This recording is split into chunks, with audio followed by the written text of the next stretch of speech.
Om Jnanatimirandasya Jnananjana Shalakaya Chakshurun Militang Yena Tasmai Shri Gurave Namaha Shri Chaitanya Manobhishtang Stapitang Yena Bhutale Svayam Rupa Kadamayang Dadati Svapadantikam Vandehang Shri Guru Shri Yuta Padakamalang Shri Gurun Vaishnavangscha Shri Rupang Sagrajatam Sahagana Raghunathan Vitang Tang Sajivam Sadvaitang Savadutang Parijana Sahitam Krishna Chaitanya Devam Shri Radha Krishna Padan Sahagana Lalita Shri Vishakhanvitangscha He Krishna Karuna Sindho Dina Bandho Jagatpate Gopisha Gopika Kanta Radha Kanta Namostute Tapta Kanchana Gaurangi Radhe Vrindavaneshwari Vrishabhanu Sute Devi Pranamami Hari Priye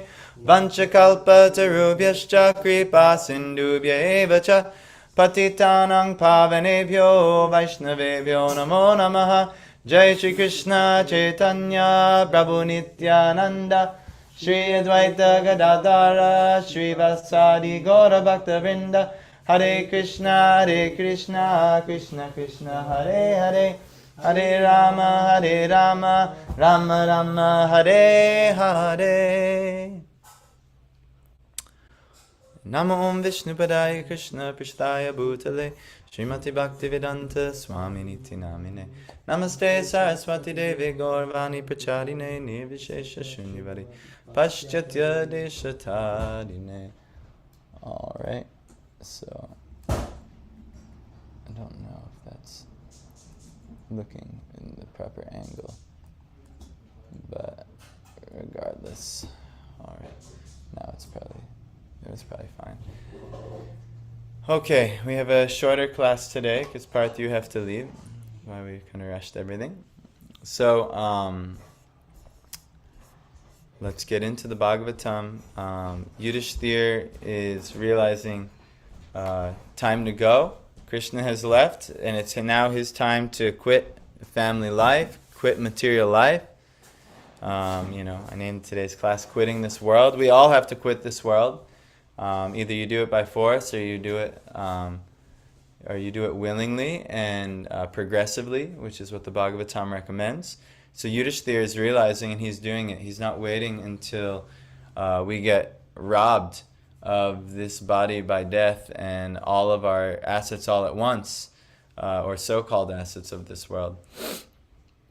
But there's a way to gradually give it up, and there's a way to gradually cultivate the necessary spiritual realizations that are necessary so that you can give things up appropriately and beneficially, and it's not a traumatic experience in which you lament and weep bitterly as everything is taken from you by old age, disease, and death. So this is, there's a natural way to do it.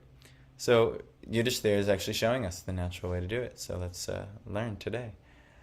Chiravasa niraharo Badhavang mukta mordajaha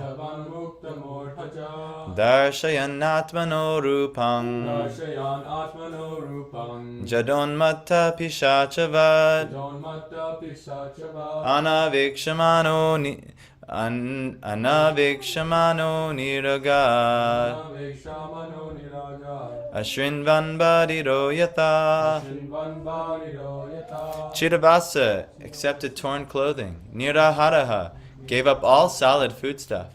Badavak stopped talking. Mukta Mordaja untied his hair. Darshayan began to show. Atmana of himself. Rupam bodily features. Jada inert. Unmata mad. Pishachavat just like an urchin. Anavekshamanaha without waiting for. Niragat was situated. Ashrinvan without hearing. Badira just like a deaf man. Yatha as if. So I'm going to just Google urchin, because I know there's like a sea urchin, which is like a little sea insect, but I'm not really exactly sure what the an urchin meaning.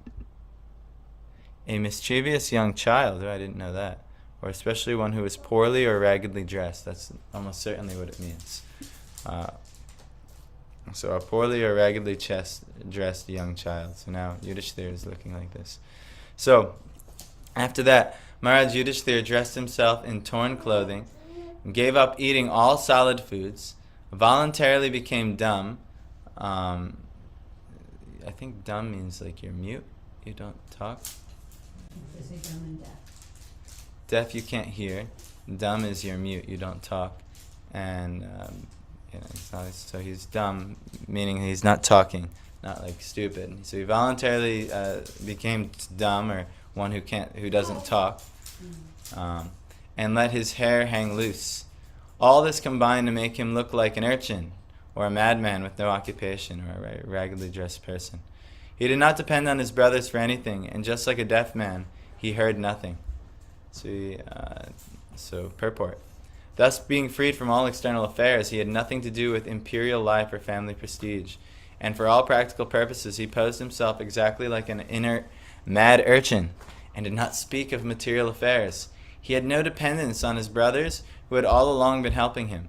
This stage of complete independence from everything is also called the purified stage of fearlessness.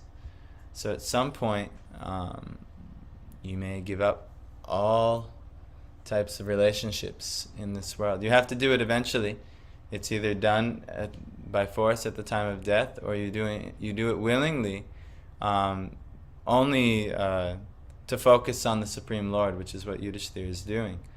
And so all external affairs, all external relationships, that includes wife, that includes children, that includes everything. Completely he broke the relationships, and he himself gave up all fine clothing, all fine eating, gave up eating all solid foods, gave up all speaking. Speaking of all, we have to speak of so many worldly affairs. Gave up all speaking, all keeping his hair in a certain array, or keeping himself dressed nicely, so everything's hanging loose. And he looked like a madman with no occupation. And he did not depend on his brothers or anyone for anything. And just like a deaf man, he heard nothing.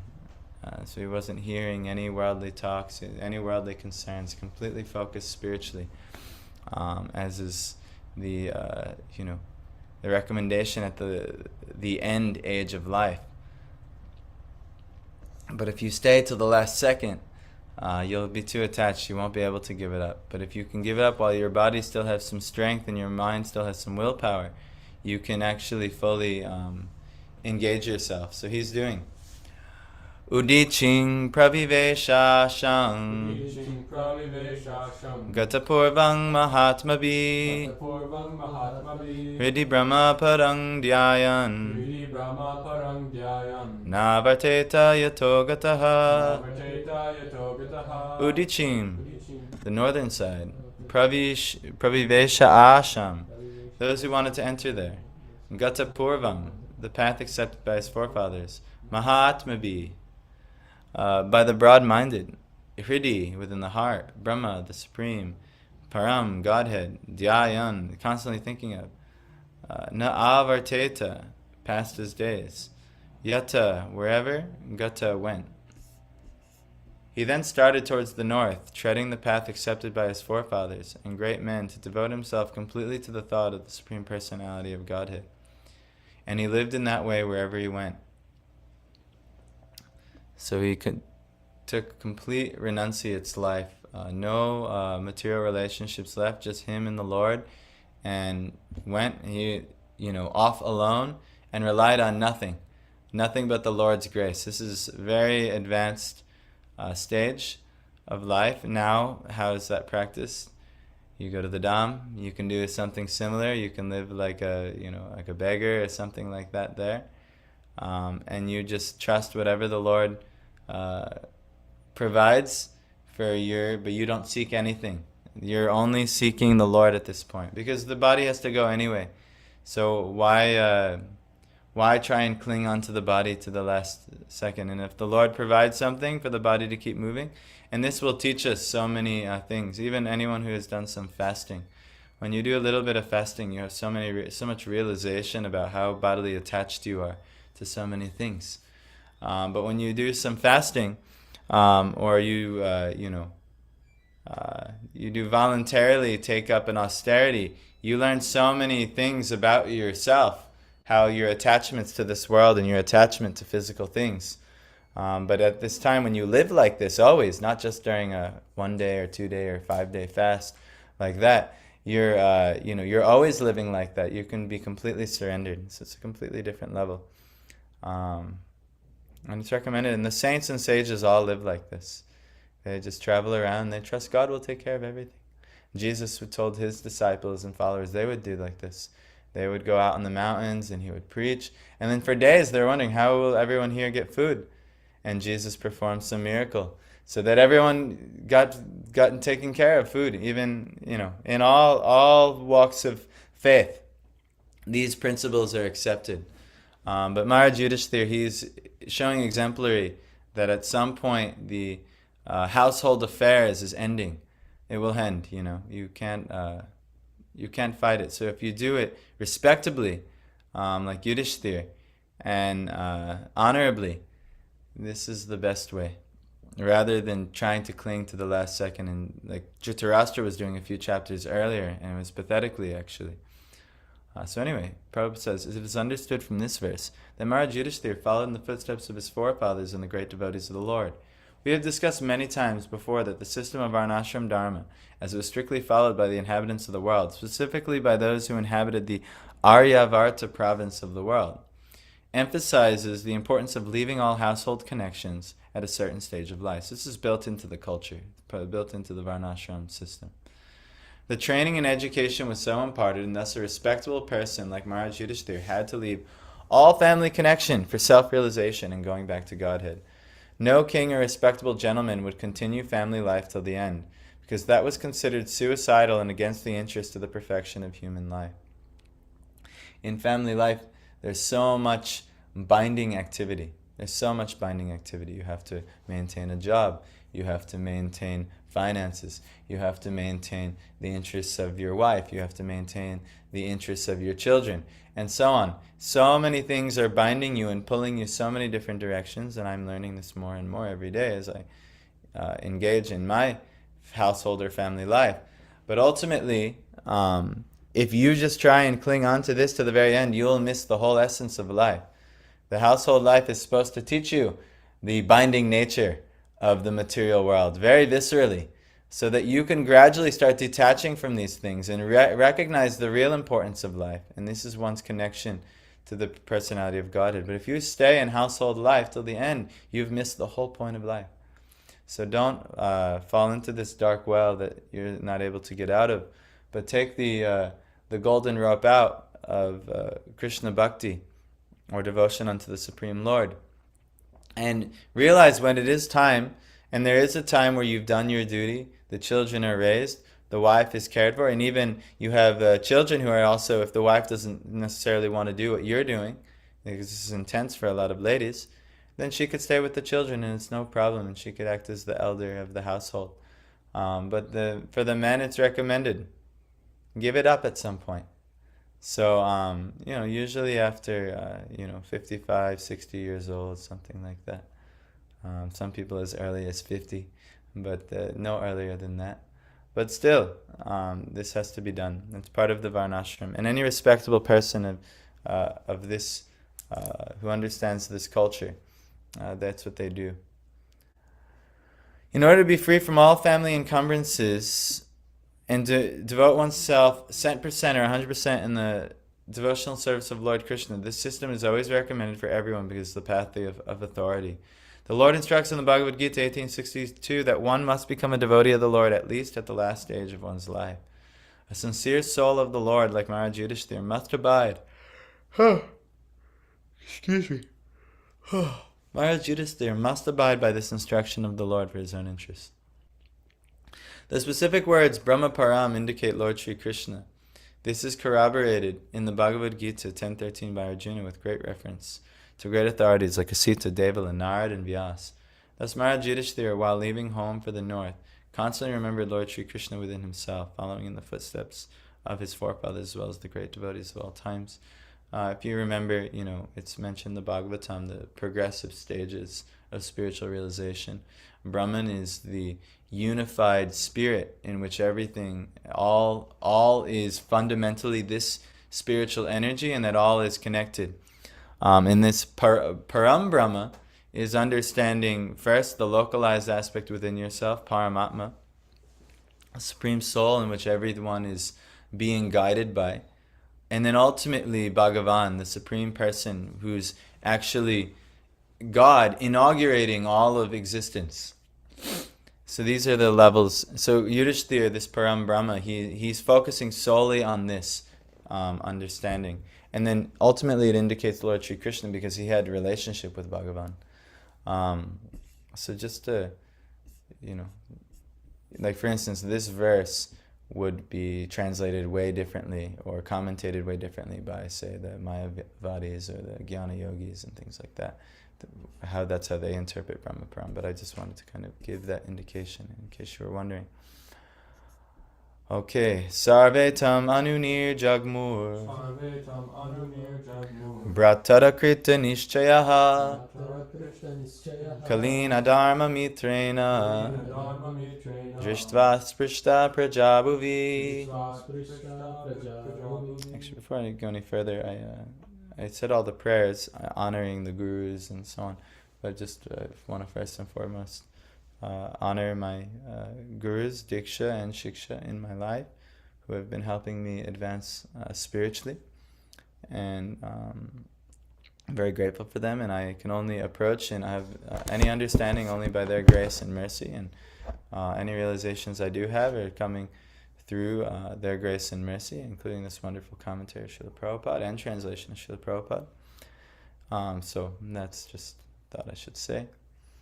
So Sarve, all his younger brothers, Tam, him, Anunir Jagmu, left home by following the elder, Brataraha, brothers, Krita Nishchaya, decidedly, Kalina, by the age of Kali, Adharma, principle of irreligion, Mitrena, by the friend, Drishtva, observing, Sprishta, having overtaken, Praja, all citizens, Bhuvi, on the earth. The younger brothers of Maharaj Yudhishthira observed that the age of Kali had already arrived throughout the world, and that the citizens of the kingdom were already affected by irreligious practice. Therefore, they decidedly to follow in the footsteps of their elder brother. So they also realized, there is a time to give up. Give up trying to, deal in this world. Sometimes by force. There was actually a very pivotal moment actually just happened in this country where a very prominent young political figure just got assassinated at college. For some people, this could be the turning point. I give up. This is what a degraded activity to do. But these things are happening.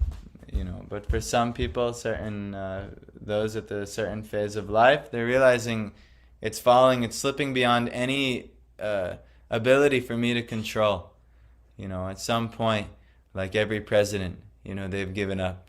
George Bush is no longer worried about, or hopefully he's not worrying about too much about what to do, and so on, and Jimmy Carter, and all these guys. At some point, it's just time to give up. So the Pandavas, they had served, and they were, keeping the world just for many, many years. But ultimately, Krishna left, and everything is falling apart around them. And they're getting older, and in the realization, primarily that Krishna left, time to go. So now they're also realizing. So they decide to follow in the footsteps of the elder brother. So the younger brothers of Maharaj Yudhishthira were already obedient followers of the great emperor. Did you have a question, Abhiram? Blowing some bubbles. No? All right. The younger brothers of Maharaj Yudhishthira were already obedient followers of the great emperor. They had sufficiently been trained to know the ultimate goal of life. They therefore decidedly followed their eldest brother in rendering devotional service to Lord Sri Krishna. According to the principles of Sanatana Dharma, one must retire from family life after half the duration of life is finished, and must engage himself in self-realization. So first portion of life is for improving the greater world. And the second portion of life is for giving up that very world and cultivating purely spiritual realization, and preparing for the next life. Also, even you can be, you could say, well, why would we abandon the people of this world? Actually, by giving up worldly activity, you're actually benefiting the people of this world, so they can lead by you can lead by example, and you could show them, oh, I also should give up. So that's why great personalities, they give up. There comes a time where it's no longer their duty to be engaged in worldly activity. So Yudhishthira is showing.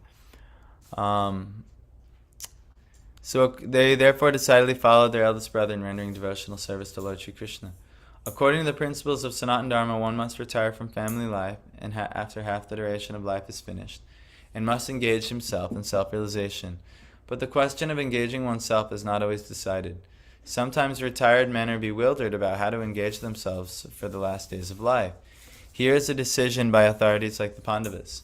All of them engaged themselves in favorably culturing the devotional service of Lord Sri Krishna, Supreme Personality of Godhead.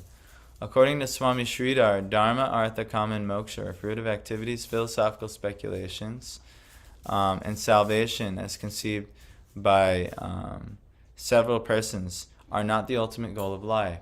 They are more or less practiced by persons who have no information of the ultimate goal of life. The ultimate goal of life is already indicated by the Lord himself in Bhagavad Gita 1864, and the Pandavas were intelligent enough to follow it without hesitation. So, giving up everything for devotional service. Even you could do that earlier in life, too. There are many, many great... And it seemed like they were kings. I mean, they already had done that earlier in life. They were totally and wholly sold out to serving Krishna when Krishna was here, even amidst doing all their worldly duties. But now that Krishna has left, they also decided, we will also leave and focus on this main point of life, devotion unto the Supreme Lord. So you may find this in your life. There may be all kinds of scope for service in your devotional life. But you don't abandon your service. But at some point, your service will abandon you. And when your service abandons you, then you say, oh, now I must... Clearly the Lord wants something else for me to do here. So this happened for me in many, many aspects of my life. I had services different places, and then all of a sudden it just fell apart. And I tried my best to keep it together, but it didn't keep together. Even right now, I feel like my ability to serve is falling apart here in many ways. Where I'm having to realize, even though I don't necessarily want to, but I have to take a step back and let others do it, because I have so many new services in life, raising child and and so on, and managing also so many of the other elements of managing this thing that I can't do the same exact intensity of service in other areas that I was once doing. So thank God you guys are here and others are here. So anyhow, this will happen. You always should be engaged in devotional service of the Lord, and that will change over life. But it will naturally change. It will not be something, oh, well, now I'm going to do this like this. It will naturally change, and your scope for service will naturally diminish, and you'll not be able to serve like you once were. So anyhow, Te sadhu krita sarvartha gyatvat yantikam atmanaha manasa darayam asur Vaikuntha charanambujam. Te, all of them. Sadhu krita, having performed everything worthy of a saint. Sarva arthaha, that which includes everything worthy. Gyatva, knowing it well. Atyantikam, the ultimate. Atmanaha, of the living being. Manasa, within the mind. Darayam asu, sustained. Vaikuntha, the Lord of the spiritual sky. Charana ambujam, the lotus feet. So, they all had performed all the principles of religion, and as a result, rightly decided that the lotus feet of the Lord Sri Krishna are the supreme goal of all. Therefore, they meditated upon his feet without interruption.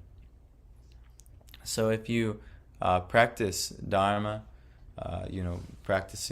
doing one's activities religiously, artha, cultivating wealth under the